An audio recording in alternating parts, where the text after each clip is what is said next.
Hello everybody and welcome to a mid-year update. Just briefly, what are some financial issues that have come up since my last video in January? Well, number one, we got through the debt ceiling issue with politicians solving the problem with a last-minute compromise, just like they usually do. That is a big relief. Number two, we saw several mid-sized regional banks falter and get rescued.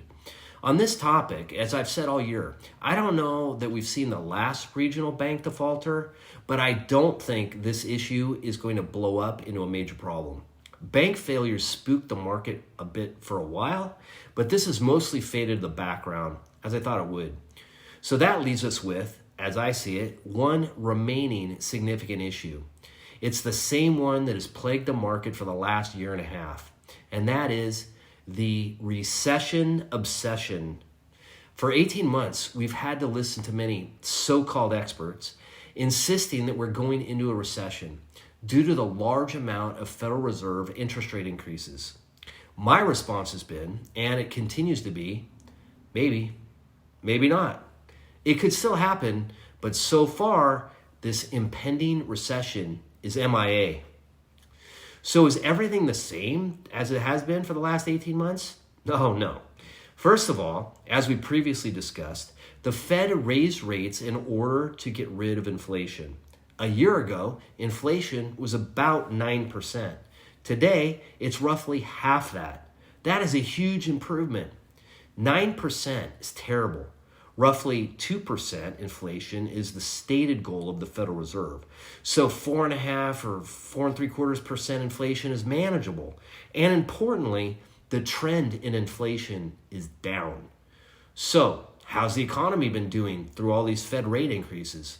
Pretty darn well. Of late, we've seen the economy start to slow a bit this year after growing at an above average rate in the second half of last year. I mean, of course the economy has slowed some. That's the whole point of the Fed raising rates in the first place. So how's the market been behaving through all this? Well, if we measure it by the S&P 500 stock index, we were up in the fourth quarter of last year. We were up in the first quarter of this year. We were up in April, and we were up in May. Were you hoping for better than that? So here's the bottom line, in my opinion. We are continuing to play the same game we've been playing for the last year and a half. But if this were a baseball game, we're now in the 7th or 8th inning. The Fed is likely done raising interest rates. I mean, it's possible they could raise again. But pretty soon, we're going to know if we are in a recession or if we've avoided one. So we will know the outcome of this game. And right now, we're winning. And if we go into recession, most experts believe it will be mild.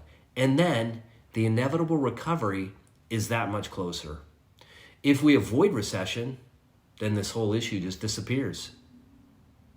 All right, so let's set this old story aside. Let me bring up a fresh new topic to be excited about. AI, artificial intelligence. I've been studying this a lot, and my opinion is that this will be a highly beneficial economic development. Now, I'm not a tech geek, so please don't ask me any technical questions about it, but it looks like an economic game changer to me. Now, as many of you will attest, based on past conversations that we've had, I was not enthusiastic at all about NFTs, the metaverse, blockchain, or crypto. So I'm not easily enticed by the latest shiny new investment. I think AI is different. I would guess it will, gradually, over time, change business for the better, much like the internet did. The market is showing a lot of excitement about this new technology, and momentum is building in the investment world. It might be getting a bit overhyped, actually. Impactful change may take longer than the market euphoria is anticipating right now. And exactly who the big winners will be is difficult to predict. But the positive change that AI could provide is definitely exciting. So there you have it. A little while further to go on the recession question. Inflation is coming down meaningfully, and AI is rising. As always, stay patient, stay positive, and you'll be glad that you did. Until next time.